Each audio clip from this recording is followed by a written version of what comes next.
खून गर्म रखना पड़ेगा, उंगली उठाओ तो। पलवल महापंचायत में उड़ी नियमों की धज्जियां, फिर से हरियाणा में बवाल होने वाला है। नू हिंसा के मद्देनजर हरियाणा के पलवल में रविवार को महापंचायत का आयोजन किया गया।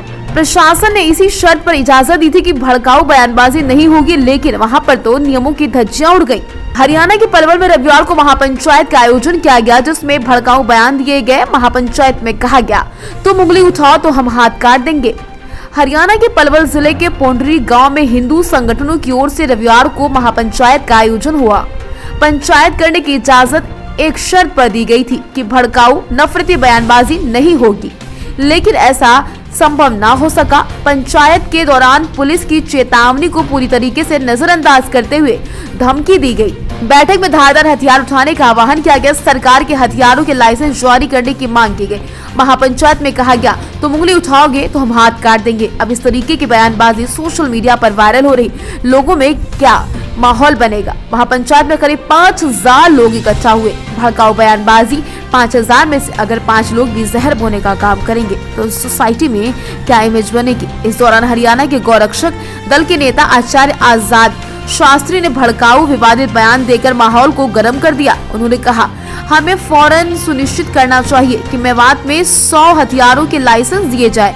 सरकार की बंदूकों के नहीं, राइफलों के लाइसेंस मिलने चाहिए, क्योंकि राइफलें लंबी दूरी तक फायरिंग। आचार्य आजाद शास्त्री यही नहीं रुके, आगे कहते हैं, ये करो या मरो की स्थिति है। युवाओं से कह रहा हूँ, खून गर्म रखना पड़ेगा। उन्होंने आगे कहा, गांधी जी के कारण ये मुसलमान मेवात में रुके हैं। हमें FIR से नहीं डरना चाहिए।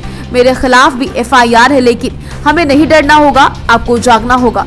हिंदू संगठनों की तरफ से पलवल जिले के गांव पोंडरी में महापंचायत का आयोजन हुआ, जिसमें नू में विश्व हिंदू परिषद VHP की ब्रांच मंडल यात्रा 28 अगस्त को फिर से शुरू करने का फैसला हुआ। 31 जुलाई को क्षेत्र में सांप्रदायिक भड़काने के बाद बाधित हो गई थी सर्वजातीय महापंचायत में पलवल, गुरुग्राम आसपास के अन्य स्थानों के लोग शामिल हुए। ये महापंचायत पहले नू जिले के कीरा गांव में आयोजित करने की योजना थी, लेकिन कानून व्यवस्था की मौजूदा स्थिति को देखते हुए इसकी इजाजत नहीं दी गई।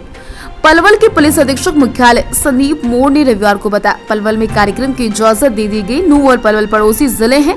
पुलिस ने कहा, महापंचायत के लिए सीमित संख्या के लोग एकत्र होने की इजाजत दी गई। इस दौरान अगर कोई भी प्रकार का नफरत भरा भाषण देता, उसके खिलाफ सख्त कार्रवाई।